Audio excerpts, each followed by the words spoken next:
what are the important dates along the way, right? What are our fundraising goals?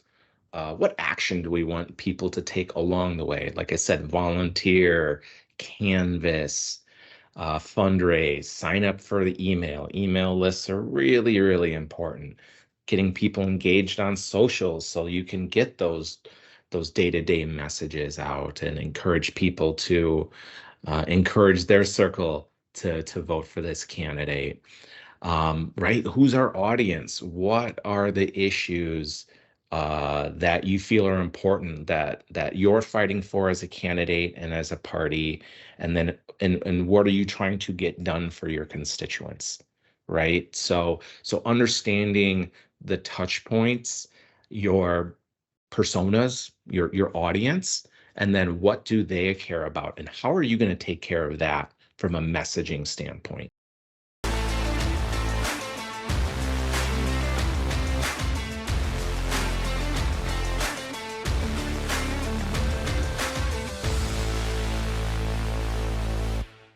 Hey, everybody. Welcome back to another episode of Over a Pint Marketing. Joining me, as always, is my main man, Mr. Kurt Lingle. Kurt is the VP over at Celtic Advertising, an award-winning agency located in Milwaukee's 3rd Ward. You got me, Pat McGovern, Director of New Biz Dev over at Acedia, located in Milwaukee's 5th Ward. Kurt, before we bring on the guest, I'm excited about this one. The last 2 episodes, I got to be honest, have been very selfish topics for me. We had Isam last week talking about real estate. I just love real estate. I love hearing about. I think I would probably go into real estate if I had to do it over again. He was good. That was good. He was really good. Episode. He's really good. We've got Adam on today. Adam is going to be talking about political marketing, political digital advertising. I got to tell you, I think this is one of the most. This is just a fascinating space for me. This is going to be an episode on political advertising, on political marketing, shown through Adam's eyes. I don't care what side you're on. It doesn't matter. I'm interested in just this space because you know what I think it is, Kurt? I think one of the things that I like about this is marketing in our profession is it's a long tail game, right? I mean, the marathon. You may not see results on some of the things that you do for quite a while. Quite a while is in this day and age is dependent on stuff, right? And it's ever evolving. You got an election, there's a day, you've got a winner or a loser. That's it. You move on. I love that kind of mentality and that kind of framework. For Adam, it's got to be hellacious because that means you got to do all you can within this period of time, but it's also very interesting. Adam Parikh is joining us today. Adam is the president of Gigawatt Media. Adam, thanks so much for being on the podcast. Absolutely. Thanks for having me, Kurt and Pat. Cool. So, Adam, we're going to get into you. We're going to get into your story. We're going to hear more about it, and I'm really intrigued about it. You and I met earlier part of this summer, and I really liked what you had to say about advertising and then you started talking about political advertising. It was super interesting. Thanks so much for being on. Let's do this though first. We've got a little shtick that we do. It's called Over a Pint for a reason. Adam, what are you enjoying today? Tell us what you got. Well, normally I'm drinking Valentine coffee, but we have a reason to celebrate today. One of our employees is getting promoted, so today I'm drinking some California sparkling wine. Excellent. Called Domaine Carneros out of the border of Sonoma and Napa. Fantastic. That sounds really good on a nice day like today. Yeah. That sounds very refreshing. Mr. Lingo, what do you got, sir? Pat, I admittedly did not know much about this brewery before, even though they're right in our backyard. Today, though, I am promoting a City Lights Brewing, and I've got their Beach Bum Hazy Pale Ale. Again, full transparency, I knew very little about them. I mean, I heard of them, obviously, but I never really drank their beer. I never was in their joint. Don't know why. I've had a few of these. I like it, and the place is pretty cool, so I think I'm going to check them out some more in the future. So anyway, cheers. Cheers. I'm enjoying one of these bad boys, a Modelo here, and I also am I'm hydrating with a little Sendix spring water. in the news these days, Modelo, again and again and again. Yeah, right. Anyway. Right. Cool. Let's start this train a running here. Adam, you've got the mic. Take this. We want to hear your origin story, how you got into the space. Take the mic, run with it. Go. Yeah, you bet. So yeah, I'm a, Milwaukee guy, born and raised. Went to UWM, undergraduate in marketing, just because accounting and finance and logistics really didn't appeal to me. Started off in very direct marketing. This is the late 90s, telemarketing, calling, qualifying leads for Y2K, if anybody remembers that. Whoa, yeah. So, Yeah. just understood that like there's a market. You get a list of SIC codes and you pound this list until you can cross them all off for a yes or a no or a maybe. And this is, websites started to proliferate. I started to use things like search engines to make my job a bit more effective, right? To help get past gatekeepers, find out who the IT person is or the VP of whatever. That was very helpful. And along that route, I found out that there was going to be a master's in e-commerce at UWM. Okay. So my ears perked up when I found that out. I always kind of wanted to go to grad school, but it was like, yeah, whenever, maybe an MBA, something like that.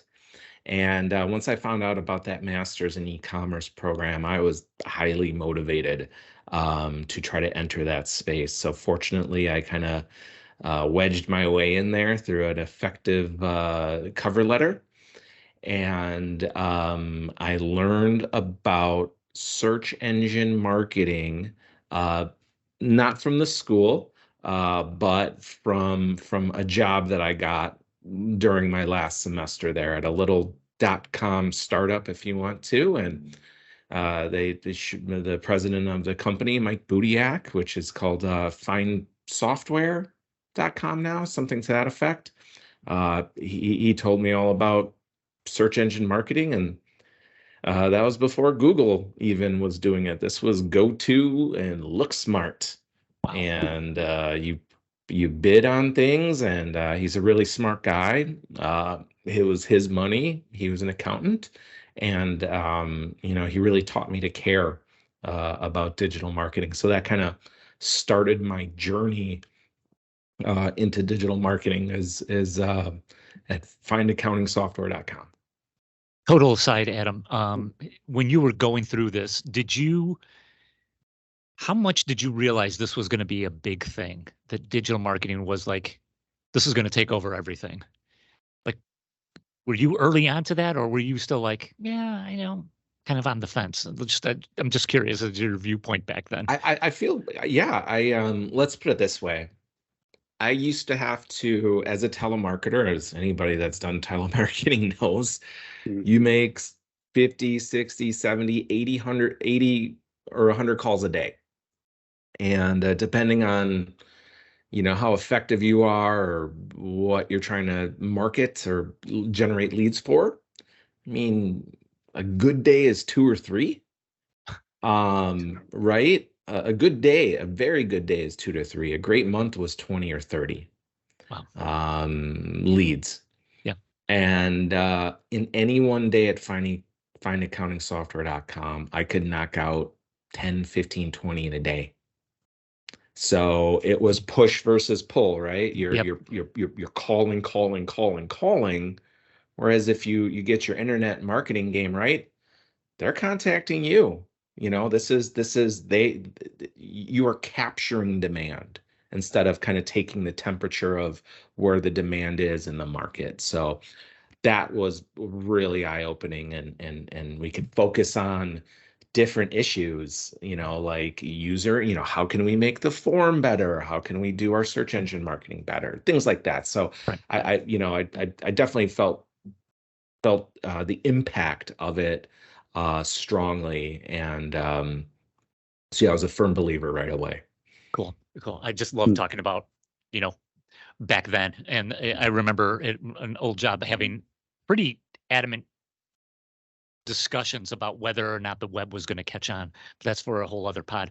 Adam, okay, so you start your career in digital marketing. You start working up. Just talk to us a little bit about how and when you decided to make the move from being employed and an employee to, hey, I want to start my own gig and forming Gigawatt. I'd love to hear that. Yeah, that's a great question, and I had only wished I did it earlier because over the years people are kept saying like, when are you going to do your own thing? Because I was a practitioner and I was a holder of the services, and the expertise. And it would have been, it's in your best interest to try to monetize those if that's kind of your personality and makeup. But it was really over swimming, really. I got back into exercising. It gave me like some people like to run, some people like to cycle. I like to swim and push myself to distance swim. Yeah. And it's just really till you swim until all all those thoughts in your head kind of go away. And I just thought to myself, what would make me happy? What boxes do I want to really check off in my career and in other parts of my life, and not, I think, I felt like I could always get a job in marketing, having been in search engine marketing for a long time, have been on the leading edge of programmatic digital media buying. I felt I had very monetizable skills, and that I'd be remiss. I think I'd really regret not making it a go of my own. During that exercise, it's very cathartic. It's very therapeutic. And I decided I don't want someone else to kind of control my career and my happiness. And oftentimes you can be limited by your leaders. You're enabled by your leaders and you're limited by your leaders. And I felt like I hit the limitations of my leaders at that point. So it was time to become a leader. Adam, just for my benefit, when was that epiphany, when you were out there swimming in the middle of where was it? Lake Michigan? To help, where is the choppy waters of the Wakantosa. Okay, all right. So when you were out in the treacherous, choppy waters of Wauwatosa, and you were clearing your mind, which I appreciate because I'm the same way when I'm out in the woods hiking. How many years? When was this? Like, how many years? What year was this when you kind of like had that aha moment? Like, you know what? I'm doing this. Yeah, you bet. I want to say it was 2016. Okay. 2016. And my business didn't start until the end of 2018. So, just making sure that, my wife's career was in a good place, our home, our children, wanted to not put it all on the line, everything we had worked for 20 years. So just prepared myself and to a point where we could take some risk. Awesome. Cool. Thanks, Adam, for sharing that. Let's begin to make the pivot into the political realm here and kind of dive into that. And I think this podcast is really coming at a good time, as anybody who just listens to the news, just scans online what's going on. You could feel the heat getting turned up for the election. Right. It's starting now, and it's just going to keep building and building. I mean, people are talking about Iowa, and polls are coming out. So this is just going to, we're just at the starting gate right now, and it's off, and it's going to be moving, and it's going to be picking up speed real fast, real quick. So Adam, you got the digital chops down. Bring us up to speed now. How did you get into the political space? How did that happen for you? Yeah, it came on two fronts. I had tried to get into political probably in 2006, 7, 8. And, I had a young child and the folks I talked to say, oh, volunteer for this, volunteer for that, attend this meeting, attend that meeting. And you should absolutely be involved in the things that you're passionate about. but I just didn't have that kind of time. Yeah. I'm a very goal-oriented, objective-based person. So give me an objective and give me some budget and let's do this thing, right? E-commerce sales, leads, whatnot. So I'm like, well, let's try to help advance some initiatives. Let's help get some people elected. But in the fashion that at least the folks that I was talking to, they weren't, I wasn't laying the right groundwork for that. So, fast forward maybe 5 years, and the agency that I was working for at the time, the owners were very involved. They lived out of state and they were involved with a political advocacy group, Yep. kind of some sort of club, larger club, affluent folks. And buys kind of started popping out of that. They had already kind of done these sorts of things, so I kind of plugged in during the next cycle. One of the folks kind of on their little team was a deputy governor of that state, so they're pretty well connected. And in and around that time, politics really started to heat up in Wisconsin for various reasons. There were some outside consultants that came in. They started asking around, like who's the best search guy you got, and several roads led to me. So I got some work kind of based on my reputation on getting results, and then also for the agency I was working for at the time. Interesting. Interesting. Give us, Adam, give us a sense of what it's like working on a campaign, right? And how does it differ from just other products and other clients that you work for? Like, where are the similarities and, and where are the differences? And if you could too, like when you started in the political space, were there big surprises of any kind? So I threw a lot at you there. I'll let you, hit me Yeah, back. no, those are great questions. Um, when you really get into some heavy duty campaigns on the national level, like you were saying, what's awesome about it is there's an end point, right? Like this thing is going to end in November or whatever your election cycle is, and it could end earlier if you don't get past certain primaries, right? Sure. Yep. But to me, it felt like an escalating series of Black Fridays, right? Where the Fridays just got blacker along the way, or the sales got greater, whatever you want to call it. So it's like an escalating series of Black Fridays. Um, some of the differences are like you're not, you're selling people, right? You're selling a person, you're selling ideals, you're selling promises, you're selling a party, so that's where it's different. It's, you can really humanize. Like, I get it, there's people that are brands in and of themselves, but you're still, you're not just donating to your favorite, well, maybe you are these days, but you're asking people to give their time, you're asking them to volunteer for you. It's just, it always feels like it's for a higher purpose. So that's how it kind of differs from like my day-to-day kind of work with our clients. It just that it's those higher ideals and the promise of some action down the road. So those are some things that make it different. If Adam, question I have for you, actually two thoughts, and I want you to like to hear your thoughts on that. One is, Pat, you had mentioned earlier, in our game, a lot of times in the marketing, branding world, whatever it might be, I think it's more of an idea than a reality these days, where it's like, it's a marathon and we're out there and we're taking our time. But the thing that keeps coming up more and more and more on the podcast, we hear from guests, is our industry is under tremendous pressure to perform now. Do your craft with speed. And I think about the political industry, it's like that has been the game forever. You all were doing it. And I'm just wondering if there's, if the lessons from political have caught up to the other industries, because the reality is that's our world these days. It's like we're very far and few are we sitting there dreaming up these long-term campaigns where it's la-di-da-da-da. It's like, no, it's like we have to execute and perform now. I'd like to get your thoughts on that. And my second thing is, it's funny.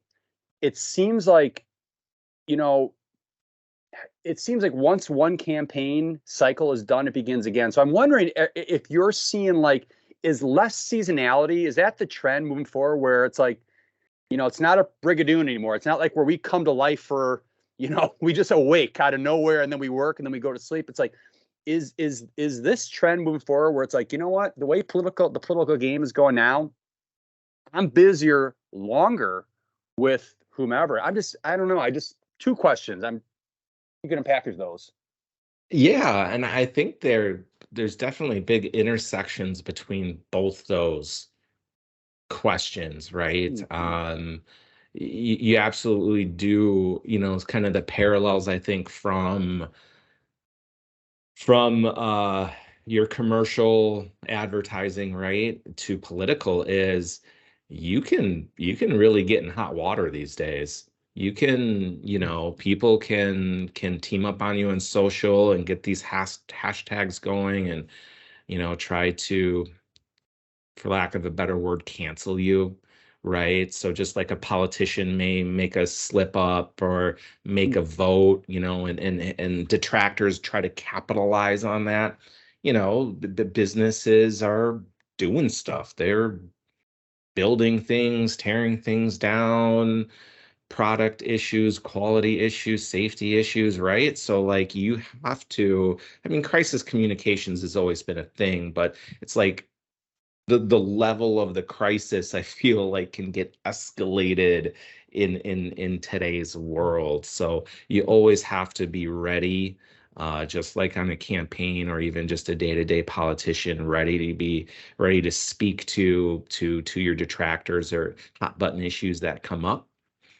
And then yeah, to the political cycle, you're always fundraising, right? You're always fundraising. You're always telling your constituents, what are you doing for them this week, today, right? Because that's the expectation of companies and just people in the public profile, like what's happening today? What's happening today?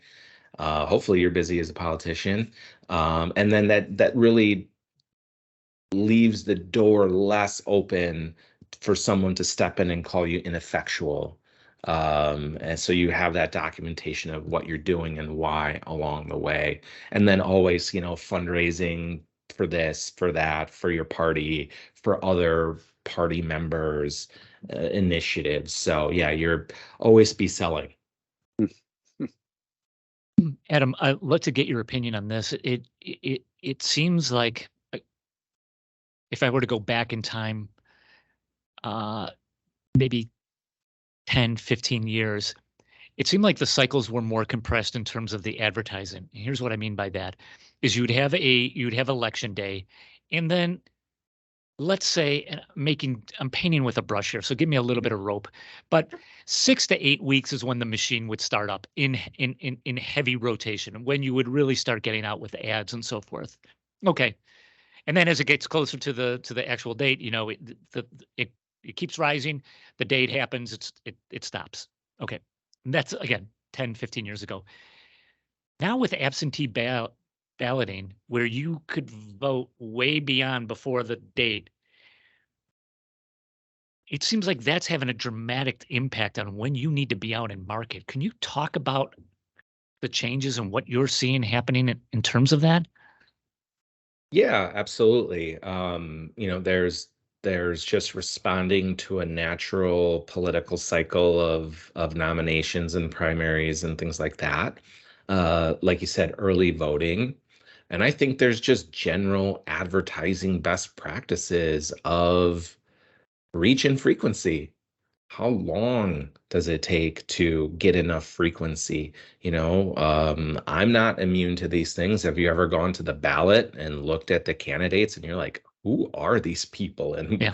why have I not heard of them before? Right. And that's, I'm just like everybody else. I don't know I should explore your ballot Yeah. before you vote, but there's life, or obviously you're on the top of the ballot. Yeah, I know who I'm voting for, mayor, for senator, or something to that effect. But so yeah, and there's a lot of races too. There's a lot of Down ballot is really, really important these days. Yep. It's the biggest shift I've seen lately, and hopefully I'm not getting too off topic, is right, your school board members, your city council, your mayor, like these elections are getting really, really serious because, that's where you can affect the most change in your community.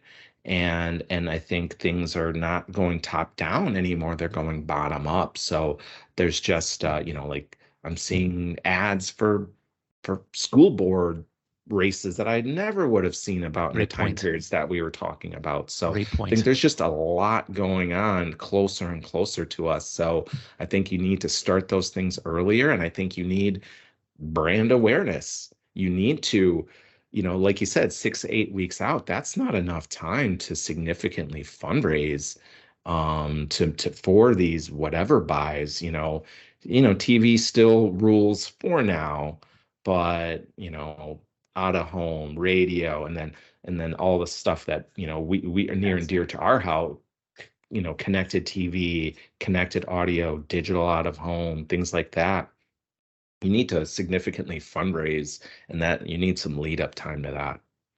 That is, I saw you nodding your head. That is a great point, Adam. And not only do people not know from bottom up, it's like I'll throw my name into the ring too. It's like a lot of times we just don't know. It's like, sure, I know the top, but we don't know the bottom, some of those other races.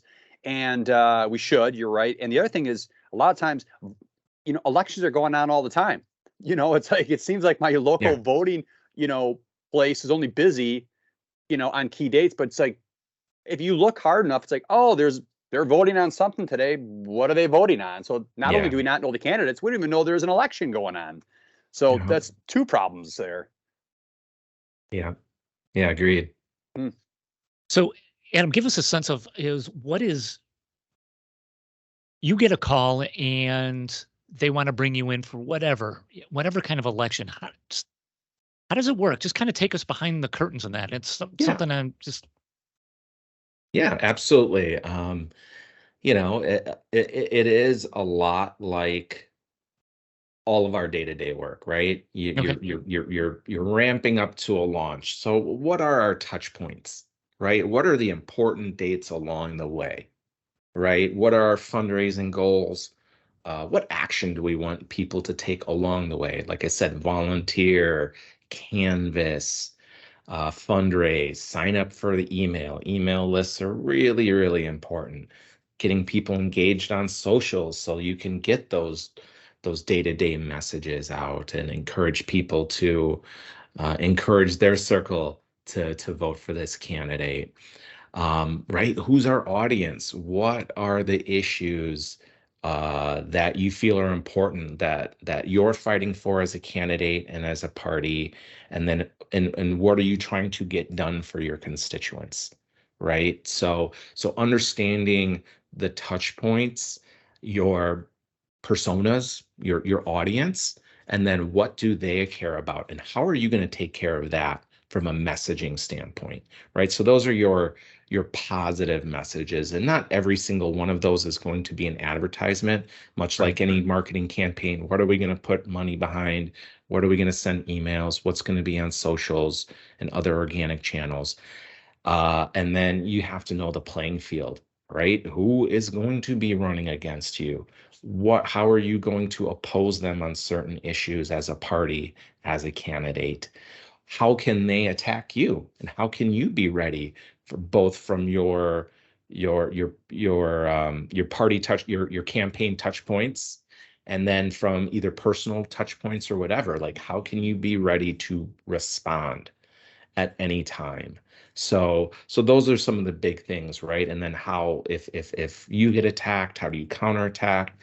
If your opposition leaves the door open, how can you take advantage of that to let your constituents know, like, maybe you should not be voting for this person for these reasons. So yeah, just be ready. Because if you're flat-footed, you can't get your messaging people to act quickly, then you've already lost, right? This is a 24-hour news cycle. It's an old term, but very true, even more true. You can be a meme in a heartbeat these days. So you really have to be ready to respond and counterattack, to defend yourself and be ready. So those are some of the big things. Like, let's talk these things through, and any good campaign manager will be ready for that. Not everybody has campaign managers, so you have to kind of in part play that role. So yeah, so those are some of the big things that we have, and even just from the logistical creative standpoint, right? Let's have flexible ad templates that we can just put the message on, be able to get a blog post up. You don't need like crazy landing pages to respond to something. You just kind of need a home for that latest message to live, and then direct your various communications to that blog post or page. And Adam, I'm sorry. I was just gonna say, does creative and messaging run through you? I mean, there's the channel and there's the message, and both are equally as important. What we're talking about here, it's like, how is that? I mean, maybe just explain that for me, I guess, and maybe our audience. How is that? Yeah, Off or divided? it really runs the spectrum. Gigawatt and my political agency, Sway Digital, don't really control the creative at this point. We're definitely building those capabilities out and have contractors and freelancers that are willing to work in that space, or just any space. But if you work with somebody to get those templates in play, then it's just a matter of putting the copy in there, right? And then getting those into platform. Creative, though, that does bring up some interesting things. So there's your digital marketing best practices, right? Calls to action and things like that. But then we, as the operators of the platform, need to stay on top of the political advertising guidelines of the day, because they change a lot. They change election to election. It's a lot like the agency work when you are working with sensitive topics like alcohol and gambling and tobacco, things like that, right? There's restrictions on it, right? There's no more tobacco billboards since whenever, the 80s or 90s, things like that. And much like political, right? Those things change from election to election. Each social platform has their own policies. Each marketing platform has theirs, and some don't even touch it anymore, unfortunately. But so you have to play the marketing role, and speak up if you don't think something's effective. But then you also have to kind of enforce policy, just because what's the use of putting an ad in play that will get rejected right away, and then now you're losing time, and time is the most valuable thing you have. Interesting.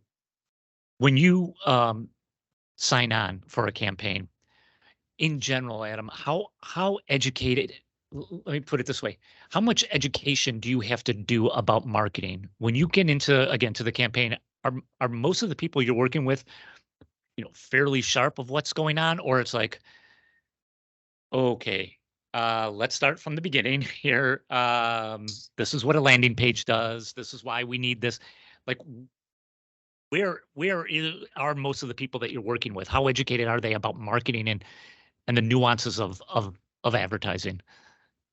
I think they're pretty internet savvy. Okay. I really excel on not necessarily selling people on doing digital media and digital marketing, but it's more of like, why should you work with us?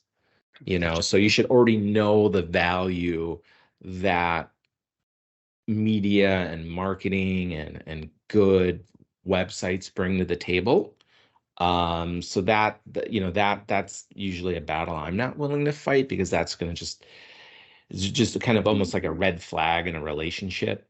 But if somebody knows they need to do it, really happy to explain like why we're choosing this format to deliver this message to this audience. This is how these are the, third-party data segments, or this is how we'll translate your email list into targetable, banner ads and things like that. So that's the stuff, Got it. I enjoy talking about and I think is most productive. And then today there are just so many tools. There's these fundraising platforms are essentially the websites. You don't need to, and you probably should not build a website from scratch these days. You got to pay the piper on the fees no matter what. Or one way or the other, you're going to be paying either a web person or a platform. So, Yep. much like that, it's like the WordPress of political, right? These platforms. So they make it super easy to donate. They make it super easy to email. So just kind of get in step with that, and then you can really get down to the work of messaging people and trying to influence them. And do you oftentimes run into issues with trying to get enough budget for digital? Because you do see a lot of political still doing, let's say, legacy TV ads, a lot of radio type of things, right? Um, Whereas, is by and large, you get the biggest slice of the pie, and then if it trickles down from there. It really depends on the candidate and the level of the election. Okay. There, if the party believes in you, the money will come. It's just, as a vendor to a political party, or a political candidate, you always want to get paid up front. Yep. Just because after an election is not when you want to be sending invoices. Just as a tip out there. And they get that too, right? They get that too, and there's just so many nuances to this, like where the money comes from, what it may be earmarked for, and who it's for. So sometimes you have to share even digital, just because an interested party may fundraise for you, but they're like, listen, this is for this specific thing. Yep. So that's what we're doing. Totally. So yeah, you got to be willing to play nice, because really in the end, are you really trying to get this person elected? Right. Got That's, it. you have to care about it. Yep. Again, I know this is kind of putting you a little bit in a corner, Adam. But by and large, you have a pool, a war chest of money. Yep. When you look at the digital landscape, by and large, where slice up the pie for me? Where are you kind of putting dollars in? Is it programmatic? Is it Facebook? Is it what? Where are you going with that stuff? To me, really, definitely paid social is a thing for sure. Absolutely, it's a thing. It becomes a lot tougher when you get closer to an election. So you have to have all your assets and things like ready, because Facebook and whoever else is going to lock down. There's just been issues in the past, people gaming the system and whatnot. They lock things down, and it gets really, really tough. But really, to me, like connected TV, hands down, is where a lot of a good percentage of your budget should be going. 40, 45, 50% at times, depending on touch points, elections. You always have to have some pool of search money ready, right? If people start searching your name, you need to control that narrative. You need to have ads and things ready to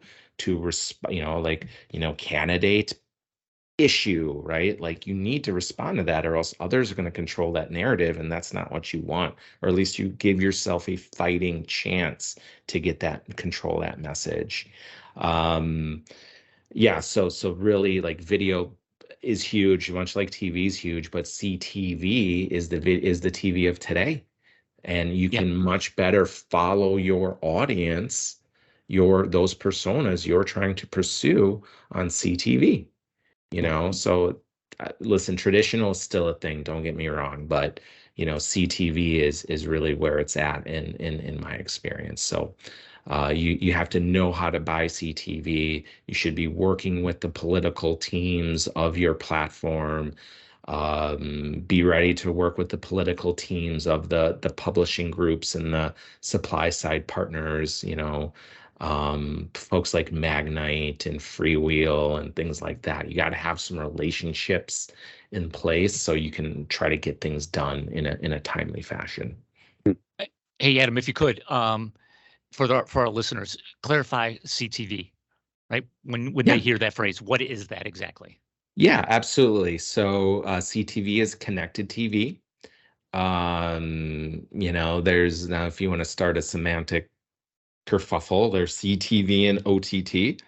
Okay. So I can get, at a high level, CTV is your large format TV, right? That's your 55-inch TV in your living room, and it is powered by a Roku or Apple or some other connected device, and that technically is over the top, but it's coming through a connected device. So and then a very large amount of views these days are coming from the baked in free ad supported TV platforms like Samsung TV Plus, Vizio, Sony. They all have them.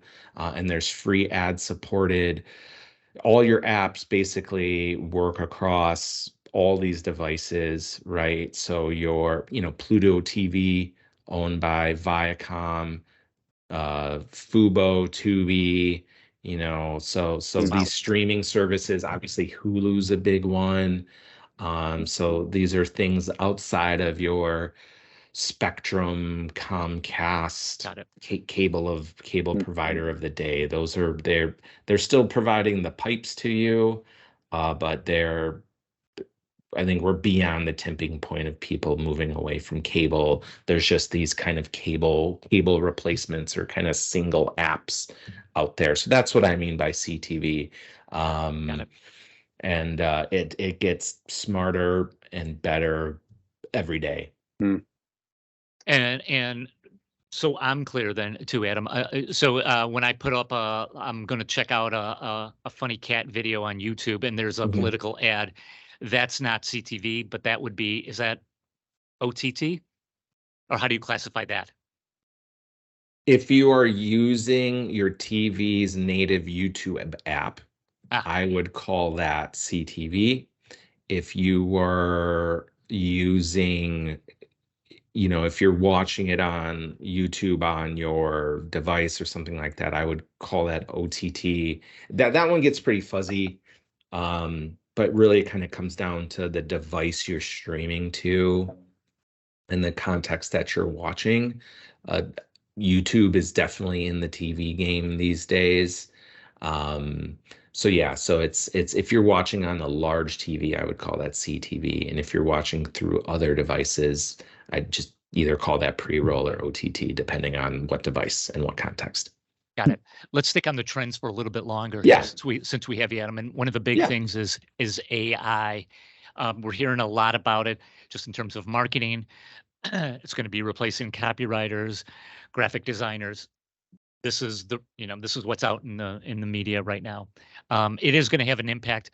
I'd love to hear your take on how it's going to impact any kind of political advertising. What's your thoughts on that? Yeah, I mean, I think you touched on two of the big ones, right? There's a lot of written content and political, especially in email, right? It feels like you almost get an email a day from these campaigns. So these AI writing tools can help you kind of generate content quicker, and then leave the human to really write that headline, or use AI to get you different headline versions. And then, like you said, graphic designers, right? You can kind of give these tools like Canva and Adobe's worked in AI. It kind of helps you erase things and move things around in an attractive manner, and then just hit one button to export it into several IAB standard sizes all at once.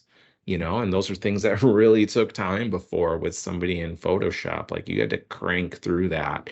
Yeah. Whereas now these tools, right, it's just really about dragging, dropping, placing, and then exporting to various formats across display and socials all at once. It's pretty neat. Now, if we want to spin it forward a few years, yeah, like there's things like deep fakes. Those are enabled by AI and machine learning. You can do some really spooky stuff with that. I don't think we're there yet, clearly, but who's to say in 2032 some dubious social account posts a video of your candidate doing some weird stuff, saying some weird stuff, and there's going to be people out there that believe it, Yeah. because they want to believe it. So yeah, so I think, just the image technology, it's accelerating so fast that, what will you be able to believe in the future, in political or otherwise? Move forward cautiously. Yeah.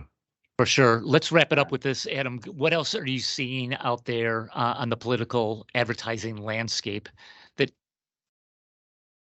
is going to have just a bigger impact as we move forward? We talked about AI. We talked about CTV. Anything else? Yeah, I mean, we touched on down ballot, so that is a trend, and that's continued to be a trend. But I think, if you don't exist on TikTok, will you exist? Much like if you couldn't be, if a website is not found on Google, is it a website? Mm. So I feel like, are we there today? No, but the platform users of today are the voters of today, and more they're going to be the voters of tomorrow. So how much control are we going to see? Are we going to see candidates dancing on the latest trends to get their We've seen that already. messages out? Yeah, We've exactly. seen And it already. yeah, that's how you are in front of the camera today. That is how you get your message through the media today. So are you of today? Just like, the old case study of Nixon and Kennedy, right? Nixon looked terrible on camera, and Kennedy looked great and glowing and young, right? Yeah. Are we going to have some middle-aged dude like me saying, "Oh, this social stuff is dumb," and a younger candidate getting down, with the things of today? Well, who's relatable? Who's with it? Who's representing me as a voter? Yeah. So I think those are some of the things, like, a celebrity is a celebrity is a celebrity almost these days. Hey, Adam, I have to ask you about this as well, just to get your take on this. What do you think about Threads as a viable format for advertising, political, or you have other clients as well? What do you think about Yeah. it for just other clients? I think you have to check the box. I think you have to build your community. I think you're better off spending your resources and it going away versus you trying to build and from when it's already, very popular. You should always reserve your handles, and even though it's a very seamless transition from, things like Meta, Instagram, Facebook to Threads. I think you need to be there regardless, because you don't know what this thing is going to be and why. And certain platforms are losing, there's a reason why TikTok and Meta are trying to capitalize on their Twitter-esque product.